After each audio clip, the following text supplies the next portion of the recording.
आज हम पढ़ेंगे कक्षा 9 जीव विज्ञान 5 जगत वर्गीकरण। 5 जगत वर्गीकरण। तो 5 जगत वर्गीकरण का अर्थ यह है कि व्हिटेकर ने जो है कोशिका की संरचना के आधार पर जो है कोशिका संगठन व पोषण आदि लक्षणों के आधार पर सजीवों को निम्नलिखित 5 जगत में विभाजित किया था। व्हिटेकर नामक RH व्हिटेकर ने जो है 5 जगत पद्धति में कोशिका की संरचना के आधार पर प्रस्तुत किया था। पहला था मोनेरा, दूसरा प्रोटिस्टा, तीसरा कवक, चौथा पादप, पांचवा जंतु। यही जो है 5 जगत हैं। इन्हीं 5 जगत को इन्होंने जो है बेस मान करके जो है व्हिटेकर ने 5 जगत का वर्गीकरण किया था। अब है यह विभिन्न स्तरों पर जीवों के जो है उप समूहों में वर्गीकृत किया गया था। जैसे देखिए, जैसे वर्ग,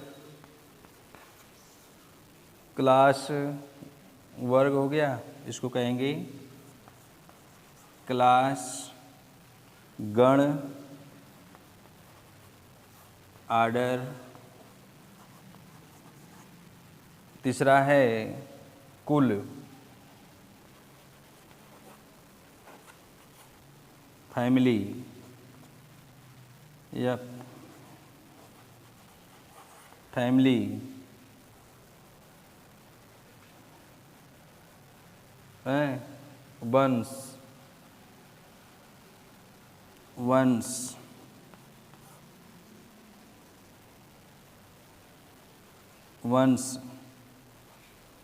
वंश को जो है जीनस,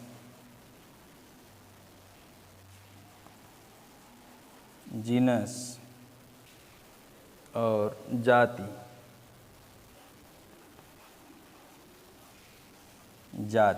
स्पीसीज।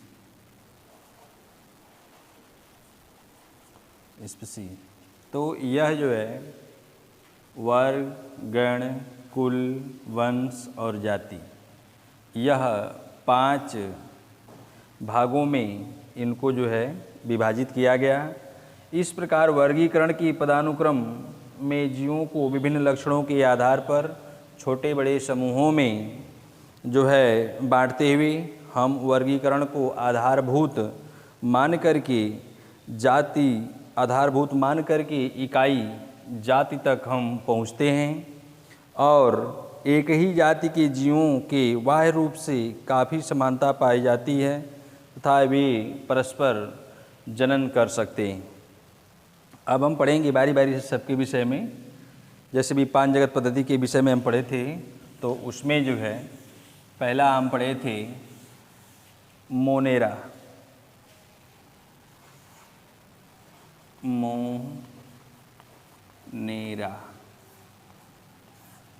मोनेरा देखिए क्या है।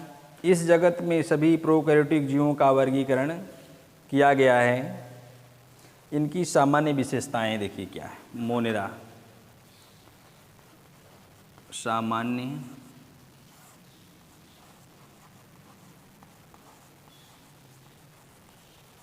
विशेषताएं। मोनेरा जगत की जो है सामान्य विशेषताएं निम्नलिखित है। सामान्य विशेषताएं निम्नलिखित हैं। इसमें पहला यह है कि ये मोनेरा जगत के सामान्य लक्षण है। पहला, ये प्रायः एक कोश की जीव होते हैं। दूसरा, इनमें संगठित केंद्रक व कोशिका नहीं पाया जाता है।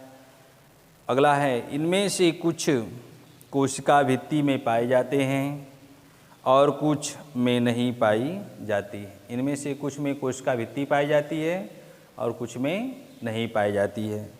इस वर्ग के सभी जीवों की शारीरिक रचना में आए तुलनात्मक एवं बहुकोशिकी जीवों में कोशिका भित्ति के न होने के कारण आए परिवर्तन में भिन्नता होती है।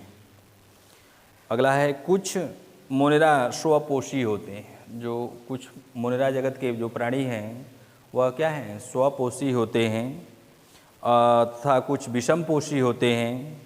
विषमपोषी मोनेरा मृतजीवी, परजीवी या सहजीवी प्रकार के हो सकते हैं। उदाहरण के लिए जीवाणु, नीले हरे शैवाल, साइनोबैक्टीरिया, माइक्रोप्लाज्मा, एनाबीना, ये सब जो हैं क्या हैं, मोनेरा जगत के अंतर्गत आते हैं। उदाहरण के लिए मोनेरा जगत का जो उदाहरण है, मोनेरा जगत का उदाहरण है जीवाणु, उसके बाद जो है नीले हरे शैवाल, नीले हरे शैवाल, आगे है साइनोबैक्टीरिया,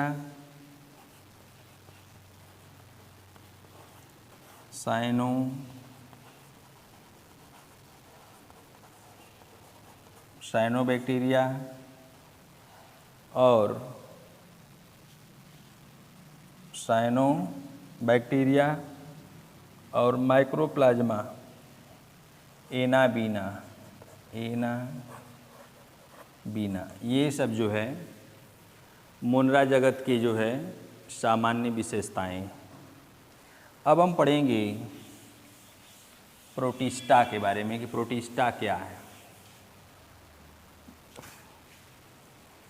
प्रोटिस्टा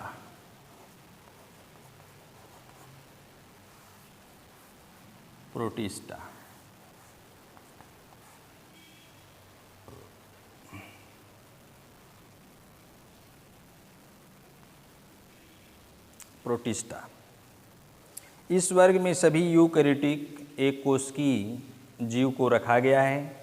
इनकी जो सामान्य विशेषताएं हैं,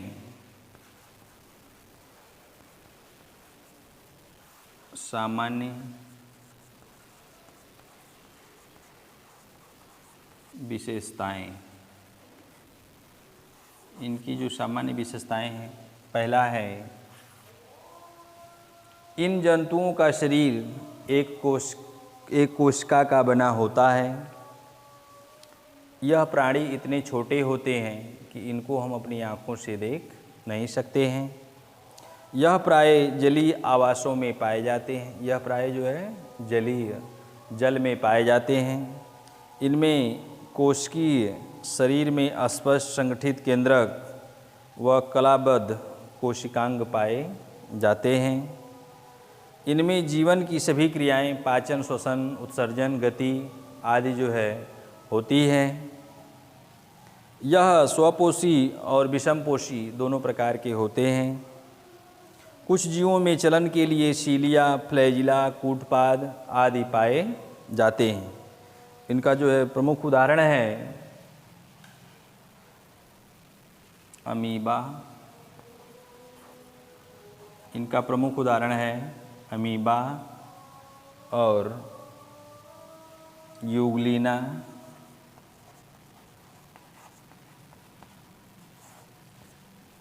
अमीबा, यूग्लिना और एंट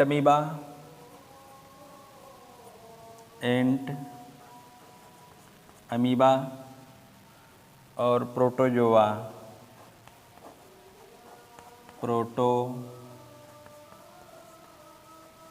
प्रोटोजोआ, एंट अमीबा, प्रोटोजोआ, ट्रिपैनोसोमा,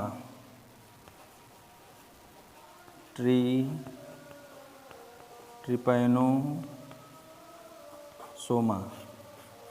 यह जो है प्रोटिस्टा के जो है उदाहरण हैं। अमीबा है, यूग्लिना है, एंटमीबा है, प्रोटोजोअन्स है और ट्रिपेनोसोमा है। ये सब जो है प्रोटिस्टा के जो है क्या हैं, सामान्य लक्षण है और ये जो है उदाहरण है। अमीबा, यूग्लिना, एंटमीबा, प्रोटोजोआ, ये जो है प्रोटिस्टा के उदाहरण है। अभी हम सामान्य लक्षण के बारे में बताए थे कि यह जो है सामान्य प्रायः जो है जल में पाए जाते हैं और यह एक कोशिकीय प्राणी हैं। इनमें जो है यूकैरियोटिक कोशिकाएँ पाई जाती हैं। ये सब आपके विषय में बताया गया था। अब हम जो है अमीबा के विषय में देख रहे हैं, थोड़ा सा चित्र बना के।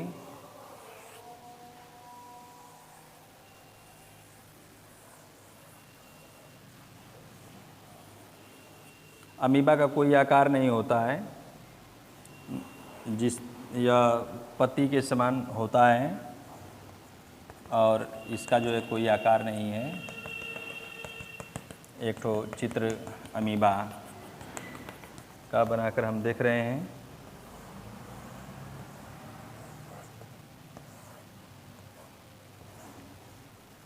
यह जो है कोशिका द्रव्य है, यह कोशिका, देखिए अमीबा के अंदर एक पदार्थ है,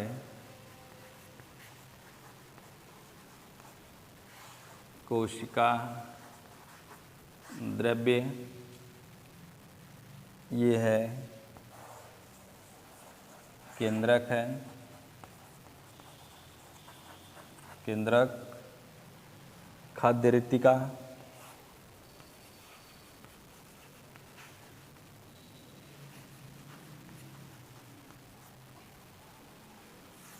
खाद्य रिक्तिका, प्लाज्मा झिल्ली,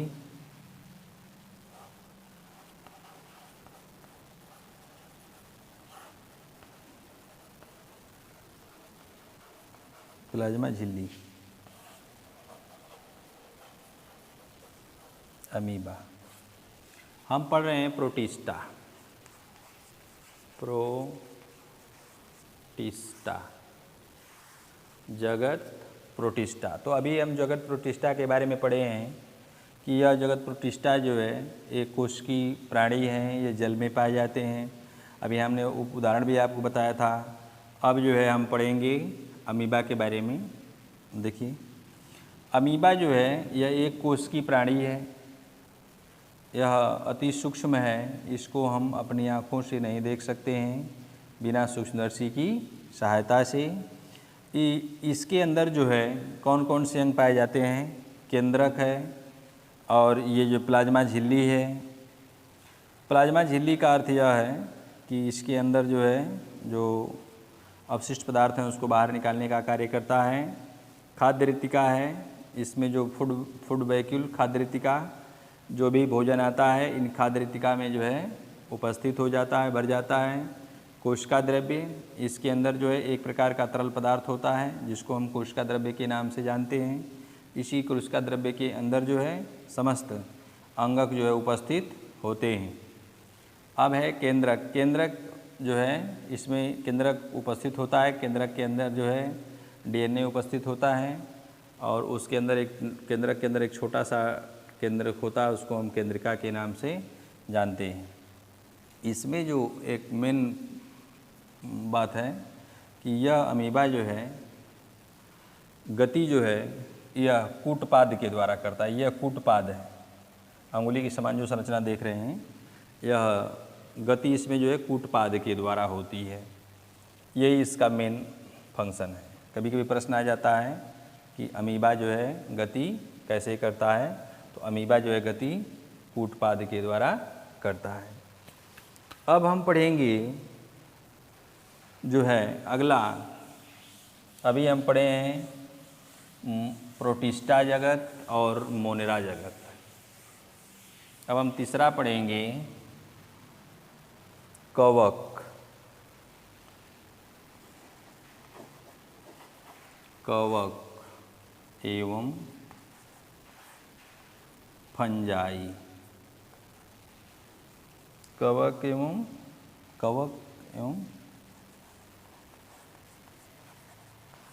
फंजाई। देखिए कवक क्या है? यह ऐसे पौधे हैं जिनमें क्लोरोफिल उपस्थित नहीं होता है। यह मृतजीवी कहलाते हैं। सड़े गले पदार्थों पर यह उगते हैं और अपना भोजन उसी से प्राप्त करते हैं।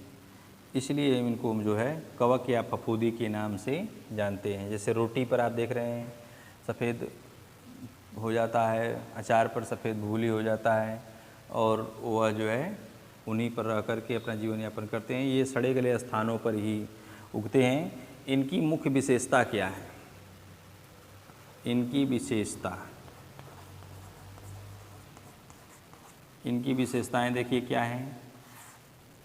इनकी पहली विशेषता यह है कि इन जंतुओं का शरीर केवल एक कोशिका का बना होता है। ये तो हम पढ़ चुके हैं, अब हम पढ़ेंगे। इस जगत में सभी प्रकार के फफूंदी को रखा गया है, समस्त प्रकार के फफूंदों को रखा गया है। इनकी सामान्य विशेषता यह है कि यह प्रायः बहुकोशिकी यूकैरियोटिक जीव हैं, परंतु इष्ट एक कोशिकीय जीव है। जो इष्ट है, जीवाणु इष्ट है, वह क्या है? एक कोशिकीय जीव है। पोषण के आधार पर यह मृतजीवी, परजीवी तथा सहजीवी होते हैं। अगला है, इनमें काइटिन नामक जटिल शर्करा की बनी कोशिका भित्ति पाई जाती है। यह जो है इसमें काइटिन नामक युक्त इसमें जो है कोशिका भित्ति उपस्थित होती है। जो कवक सड़े गले कार्बनिक पदार्थों या मृत जीवों से अपना भोजन प्राप्त करते हैं। अभी पहले ही हमने बताया है कि ये जो कवक हैं वह सड़े गले मृत पदार्थों से अपना भोजन प्राप्त करने का कार्य करते हैं और ये उनमें जो है क्लोरोफिल उपस्थित नहीं होता है। यह जो है जैसे इसका जैसे उदाहरण में मशरूम, ईस्ट,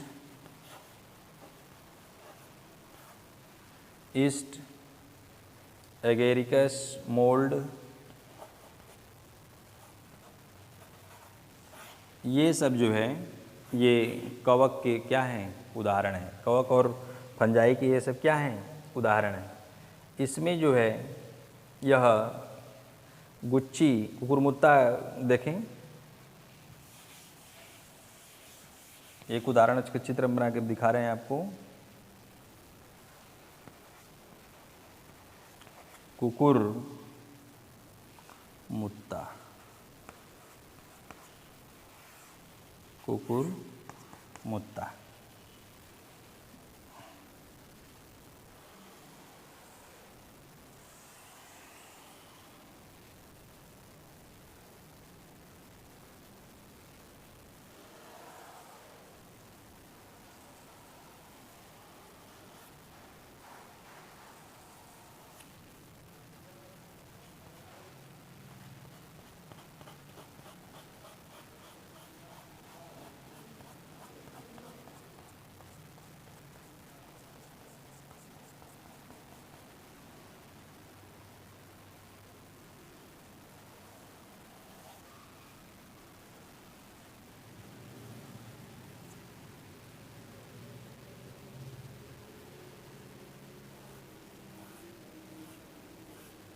चित्र आप देख रहे हैं। यह जो है कुकुरमुत्ता है। यह जो है यह सफ़ेद रंग का होता है और यह जो है गिल्स, यह जो है गिल्स हैं। यह जो है कुकुरमुत्ता वाइट रंग का होता है। अक्सर जो है यह सड़े गले स्थानों पर ही उगने का कार्य करता है और उसी से जो है सड़े गले स्थान पर उग कर के यह अपना भोजन उन्हीं से सड़े गले पदार्थों से ही प्राप्त करता है। इसलिए यह सफ़ेद होता है क्योंकि इसमें क्लोरोफिल अनुपस्थित होता है। क्लोरोफिल अनुपस्थित होने के कारण यह जो है यह क्या है? यह जो है सफ़ेद रंग का होता है और हमेशा यह जो है सड़े गले स्थानों पर ही उगने का कार्य करता है और उन्हीं सड़े गले स्थानों से ही पदार्थों से ही यह अपना भोजन प्राप्त करता है। तो इस तरह से हम पढ़ लिए विभिन्न प्रकार की कवक और फंजाई। इसके अंतर्गत राइजोपस है, ईस्ट है, गुच्छी है, पेनिसिलियम है, ये सब जो है कवक के क्या हैं, उदाहरण हैं। आगे है